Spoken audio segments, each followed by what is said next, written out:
Hello, നമസ്കാരം. എല്ലാവർക്കും സുഖമല്ലേ? അപ്പോൾ എല്ലാവർക്കും നല്ലൊരു അടിപൊളി ഒരു ക്രിസ്മസ് ആശംസകൾ നമ്മൾ നേരെയാണ്. അപ്പോൾ ഈ ക്രിസ്മസ് ആശംസയുടെ കൂടെ തന്നെ കാനഡ ഗവൺമെൻറ് പുറത്തുവിട്ട വലിയൊരു കണക്കുണ്ട്. നമ്മുടെ സെൻസസ് പറയില്ലേ? അപ്പോൾ അതിനെ സംബന്ധിച്ച് കഴിഞ്ഞ കുറച്ച് വർഷങ്ങൾക്ക് മുമ്പ് 87 അങ്ങോട്ടായിരുന്ന ഇവിടുത്തെ ജനസംഖ്യയുടെ 87% ഉണ്ടായിരുന്ന വെള്ളക്കാരുടെ പോപ്പുലേഷൻ ഇപ്പോൾ അത് കുറഞ്ഞിട്ട് 50 ചില്വാനം ആയിട്ടുണ്ട് എന്നുള്ളൊരു കണക്ക് കാനഡ ഗവൺമെൻറ് പുറത്തു വിട്ടിട്ടുണ്ട്. അപ്പോൾ എന്തുകൊണ്ടാണ് ഈ സമയത്ത് ഈ കണക്കിന് ഇത്ര റെലവൻസ് വരുന്നത് എന്ന് വെച്ചാൽ, ഇപ്പം എല്ലാ രാജ്യങ്ങളിൽ നിന്നും നമ്മളുടെ അടുത്ത് ഇറങ്ങി പോടാ, നീ നിൻ്റെ നാട്ടിൽ പോടാ എന്നുള്ള പറച്ചിലാണ്. ആൻറ്റി ഇമിഗ്രേഷൻ, മറ്റേത് എനിക്ക് എൻ്റെ രാജ്യം വേണം, നീ ഇവിടെ നിൽക്കണ്ട, ഇറങ്ങി വിട്ടോ, മറ്റേത് മറിച്ചതെന്ന് പറഞ്ഞിട്ട്. അപ്പോൾ ഈയൊരു സംഭവം, അതായത് അവരുടെ പോപ്പുലേഷൻ വളരെ കുറഞ്ഞ് മെജോറിറ്റി ആയിരുന്ന അവർ മൈനോറിറ്റിയിലേക്ക് പോകും എന്ന് പറയുന്ന വലിയൊരു പേടി ഇവരുടെ ഉള്ളിലുണ്ട്. ഒപ്പം തന്നെ നിയോനാസികൾ പോലത്തെ ആൾക്കാർ ഇതിന് നന്നായിട്ട് ബൂസ്റ്റപ്പ് ചെയ്ത് കൊടുക്കുന്നുണ്ട്. അതായത് നമ്മുടെ വംശം അവസാനിക്കാൻ പോവാണ് എന്ന് പറഞ്ഞിട്ട്. അപ്പോൾ ഈ വീഡിയോയിൽ എന്തുകൊണ്ട് ഇന്ന് ഇതിവിടെ പറയണമെന്ന് വെച്ച് കഴിഞ്ഞാൽ, നമ്മുടെ നമ്മുടെ നാട്ടിലത്തെ പല പല കാര്യങ്ങളും യൂറോപ്യൻ സംസ്കാരം അല്ലെങ്കിൽ വെള്ളക്കാരുടെ സംസ്കാരത്തിൽ നിന്ന് വന്നു ചേർന്നുള്ള കുറേ കാര്യങ്ങളുണ്ട്. ഈവൻ നമ്മുടെ നാട്ടിലത്തെ ട്രെയിൻ സംവിധാനങ്ങളായിക്കോട്ടെ, മെട്രോ ആയിക്കോട്ടെ, കമ്പ്യൂട്ടർ ആയിക്കോട്ടെ, സകല സാധനങ്ങളും, പെപ്സി, അങ്ങനത്തെ കൊക്കക്കോള, ഇതൊക്കെ നമ്മുടെ എവിടെ നിന്ന് വന്നിരിക്കുന്നതാ? പുറത്തുനിന്ന് വന്നുള്ളതാണ്.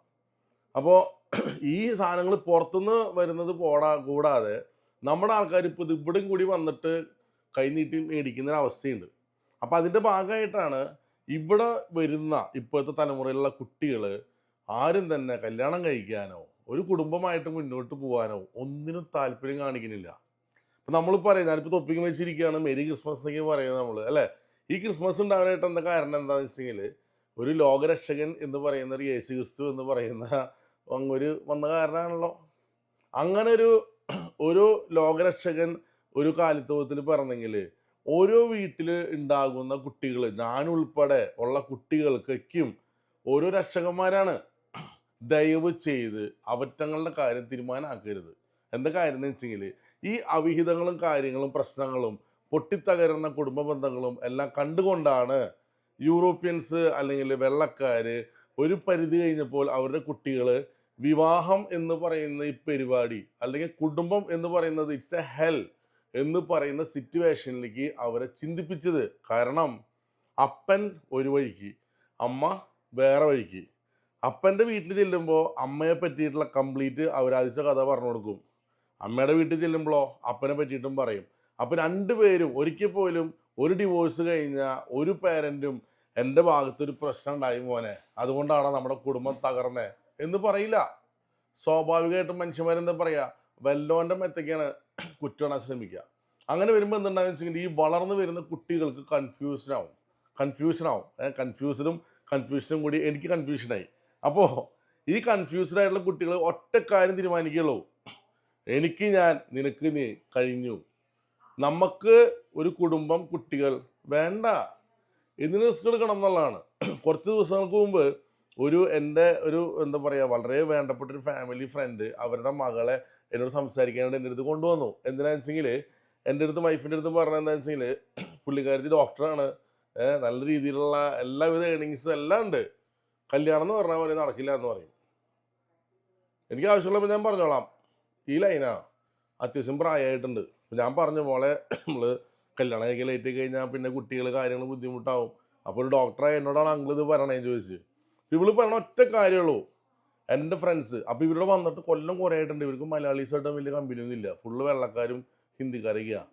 എൻ്റെ ഫ്രണ്ട്സും അവരുടെ കസിൻസൊക്കെ കല്യാണം കഴിച്ച് ഡിവോഴ്സായി, ഭയങ്കര ലീഗൽ ഇഷ്യൂസ്, പ്രശ്നങ്ങൾ, കുട്ടി പകുതി അവിടെ, കുട്ടി പകുതി ഇവിടെ. എന്തിനാ അങ്ങളെ ഈ സംഭവം? കുറച്ച് നാൾ മുമ്പ് എൻ്റെ മമ്മയ്ക്ക് ഒരു അറ്റാക്ക് വന്നു. എന്തുകൊണ്ടാണ്? മമ്മ റിട്ടയർ ചെയ്യേണ്ട സമയത്ത് മമ്മ കിടന്ന് ജോലി ചെയ്തുകൊണ്ടിരിക്കുക. എന്തുകൊണ്ടാണ്? Because of me and my sister and my dad. എന്തിന്? അതുകൊണ്ട് എനിക്കിപ്പോൾ തൽക്കാലം അത് വേണ്ട. അപ്പോൾ ഈ കാര്യം പറയുമ്പോൾ നമ്മൾ വിചാരിക്കും, അതൊക്കെയും വെള്ളക്കാരുടേത്, നമുക്കല്ല. നമുക്കുണ്ട്. നമ്മുടെ തലമുറയിൽ വളർന്നു വരുന്ന കുട്ടികൾ നല്ല രീതിയിൽ, അത് കുടുംബം എന്ന് പറയുമ്പോൾ, ഇപ്പം എന്നെ വളർത്തിണ്ടാക്കാനായിട്ട് എൻ്റെ മമ്മി എടുത്ത വലിയൊരു എഫേർട്ടുണ്ട്. അതേപോലെ തന്നെ ഓരോ കുട്ടികളെയും വളർത്തി ഒരു ചെറുപ്പത്തിൽ കരപ്പനും കരിപ്പനും പിടിക്കാണ്ടേക്ക് മെനക്കെട്ട് ഉണ്ടാക്കിയെടുത്ത് കൊണ്ടുവന്നതല്ലേ. അപ്പം അതിന് നല്ലൊരു എഫേർട്ട് എടുത്തിട്ടുണ്ട്. അത് കുടുംബത്തിൻ്റെ ഒരു ബ്യൂട്ടിയാണ്. ഇപ്പം നമ്മൾ ക്രിസ്മസിനെ കണക്ട് ചെയ്ത് പറയാന്ന് വെച്ചെങ്കിൽ യേശു ക്രിസ്തുവിനെ അന്ന് വയറ്റിലിട്ടുകൊണ്ട് മാതാവ് മെനക്കെട്ട് ഈ തണുപ്പത്ത് കഴുതയുടെ പുറത്തിരുന്നിട്ട് എല്ലാ സ്ഥലത്തും അന്വേഷിച്ച് നടന്നു, പ്രസവിക്കാൻ സ്ഥലം തരുമെന്ന് ചോദിച്ചിട്ട്. നല്ലതായിട്ട് അവർ ബുദ്ധിമുട്ടി. പക്ഷേ ഏറ്റവും അവസാനം അതിനൊരു ബ്യൂട്ടി ഉണ്ട്.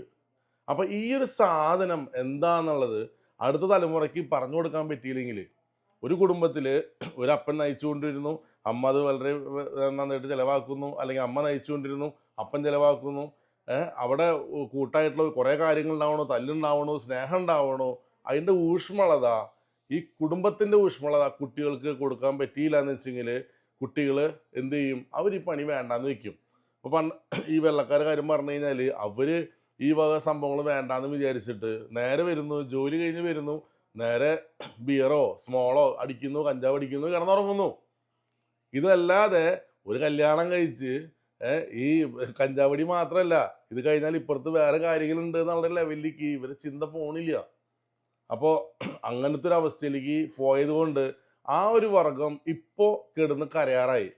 1965 കാനഡ ഇവിടുത്തെ ഒരു ബില്ല് പാസ്സാക്കി, ഇമിഗ്രൻസിനെ കൊണ്ടുവരണം, കറുത്ത വർഗ്ഗക്കാരെ കൊണ്ടുവരണം, ഏഷ്യൻസിനെ കൊണ്ടുവരണം, അവരിൽ നിൽക്കും ജോലി ചെയ്ത് ടാക്സ് മേടിക്കണം, അല്ലെങ്കിൽ നമുക്ക് മുന്നോട്ട് കൊണ്ടുപോകാൻ പറ്റില്ല. അങ്ങനെയാണ് സത്യം പറഞ്ഞാൽ ഇവിടെ ഈ മൈഗ്രേഷൻ കാര്യങ്ങളൊക്കെ ഇങ്ങനെ ഇത്ര ഗ്രാൻഡായിട്ട് വന്നത്. ഒരു കണക്കിന് പറഞ്ഞു കഴിഞ്ഞാൽ അതുകൊണ്ട് നമ്മുടെ നാട്ടിൽ അത്യാവശ്യം നല്ല കാശിൻ്റെ വിപ്ലവമൊക്കെ ഉണ്ടായിട്ടുണ്ട്. പക്ഷേ നമ്മളിവിടെ വന്ന് കാശിൻ്റെ കൂടെ എന്ത് ഓട്ടോമാറ്റിക്കലി ഇത് നമ്മുടെ കുട്ടികളും കൂടി കണ്ടിട്ട് ഈ ഒരു കൾച്ചർ വരുന്നു. അപ്പോൾ പിന്നെ കുട്ടികളെ നമ്മൾ സൃഷ്ടിച്ചാൽ മാത്രം പോരാ, നല്ല ഒരു ആംബിയൻസ്, ഞാൻ പറഞ്ഞല്ലോ ഒരുപാട് നല്ല നല്ല രീതിയിൽ നല്ല രക്ഷകന്മാരായിട്ടുള്ള കുട്ടികളാണ്. പക്ഷെ ഇവർക്ക് പെർഫോം ചെയ്യാനായിട്ട് ഇവർക്ക് നിലത്ത് നിന്നാലല്ലേ ചവിട്ടി കളിക്കാൻ പറ്റുകയെന്ന് പറയില്ലേ, നിലത്ത് നിർത്താത്ത അവസ്ഥയിലാണ് പേരൻസിൻ്റെ ഒരു കാണിക്കൽ. തീർച്ചയായിട്ടും ഇപ്പോഴത്തെ സിറ്റുവേഷനിൽ രണ്ടുപേര് ജോലിക്ക് പോയി കഴിഞ്ഞാൽ കാര്യങ്ങളിലേക്ക് നടക്കുകയുള്ളൂ. ആദ്യ കാലങ്ങളിലുള്ള കുടുംബത്തിൻ്റെ ആ ഒരു സ്ട്രക്ചർ ഉണ്ടല്ലോ, അതായത് ആണൊരുത്തൻ നയിച്ചു കൊണ്ടുവരുന്നു, ഭാര്യ അത് പാചകം ചെയ്ത് മക്കളെ നോക്കി അങ്ങനെ അങ്ങോട്ട് പോകുന്നു. അപ്പോൾ അതിനതിൻ്റെതായ ഊഷ്മളത ഉണ്ടായിരുന്നു. പിന്നെ ആദ്യ കാലങ്ങളിൽ വെള്ളക്കാരുടെ ഫാമിലി ഇങ്ങനെയൊക്കെ തന്നെയായിരുന്നു. പിന്നീട് എന്താ പറ്റിയെന്ന് വെച്ചെങ്കിൽ പഠിപ്പ് കൂടി, കാര്യങ്ങൾ കൂടി, അങ്ങനെ ലേഡീസും കൂടി ഇപ്പോൾ അതൊക്കെ ജോലിക്ക് ഇറങ്ങി തുടങ്ങി. അപ്പോൾ എന്ത് പറ്റി? ഈ അടിമത്തം എന്നുള്ള സംഭവമല്ല ഞാൻ ഉദ്ദേശിക്കുന്നത് കേട്ടാ.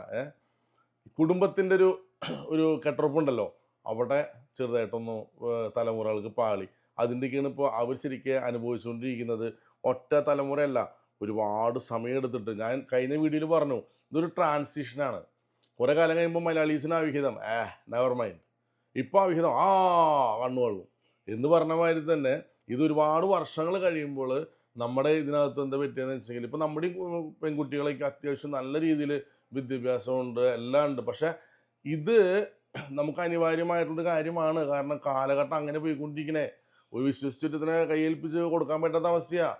അവൻ പിന്നെ വല്ല കഞ്ചാവ് കാറ്റ് വല്ല പെണ്ണുങ്ങളുടെ കൂടെ പോയി ചെറ്റപ്പൊക്കാൻ പോയി കഴിഞ്ഞാൽ നമ്മുടെ മോള് കഷ്ടത്തിലാവും. അതുണ്ടാവാതിരിക്കാൻ എല്ലാവരും ചെയ്യണത്. അപ്പോൾ അങ്ങനെ ചെയ്യുമ്പോൾ എന്താ വെച്ചാൽ ഇപ്പുറത്തെ സൈഡിൽ നമ്മൾ ഈ കോംപ്രമൈസിങ് എന്നുള്ള സംഭവങ്ങളേക്കും കുറേ പുറകോട്ട് പോയി നിനക്ക് നിൻ്റെ കാര്യം എനിക്ക് എൻ്റെ കാര്യം എന്നുള്ള അവസ്ഥയിൽ പോകുമ്പോൾ ഇത് വലിയൊരു മുന്നറിയിപ്പാണ് നമുക്കുള്ളത്. കാരണം ഇത് കുറേ വർഷങ്ങൾ കഴിയുമ്പോൾ നമ്മുടെ ജനത ശരിക്കും അനുഭവിക്കാൻ പോകുന്ന കാര്യമാണ്. അപ്പോൾ അങ്ങനെയൊന്നും സംഭവിക്കാതിരിക്കട്ടെ. എല്ലാ കുട്ടികളും മര്യാദ കല്യാണം കഴിച്ച് നല്ല കുടുംബങ്ങളായിട്ട് നല്ല രക്ഷകന്മാരും എന്താ പറയുക ജന്മം കൊടുത്തുകൊണ്ട് എല്ലാ വീടുകളിലും രക്ഷകന്മാർ നിറയട്ടെ. അപ്പോൾ എല്ലാവർക്കും നല്ലൊരു merry Christmas and happy new year നമ്മൾ നേരെയാണ്. അപ്പോൾ എല്ലാം പറഞ്ഞ മാതിരി ഞാൻ എൻ്റെ അഭിപ്രായമാണ് പറഞ്ഞത്. കാരണം ഈ ഒരു സർവേ അല്ലെങ്കിൽ ഒരു സെൻസസ് റിപ്പോർട്ട് കണ്ടപ്പോൾ എനിക്ക് തോന്നി ഇത് നമുക്കുള്ള ബുദ്ധിമുട്ടാണ് ഭാവിയിൽ. കാരണം ഇവിടെ നിന്നാണ് പല കാര്യം നമ്മുടെ നാട്ടിലേക്കാണെങ്കിലും ഇവിടെ വരുന്നവരിലും വന്ന് കയറണത്. അപ്പോൾ അതുകൊണ്ട് പറഞ്ഞാണ് നിങ്ങളുടെ വലിയൊരു അഭിപ്രായം ദയവ് ചെയ്ത് ഇവിടെ കമൻറ്റ് ചെയ്യുക. ഓക്കെ, അപ്പോൾ ഒരിക്കൽ കൂടി merry Christmas and happy new year. Okay, by.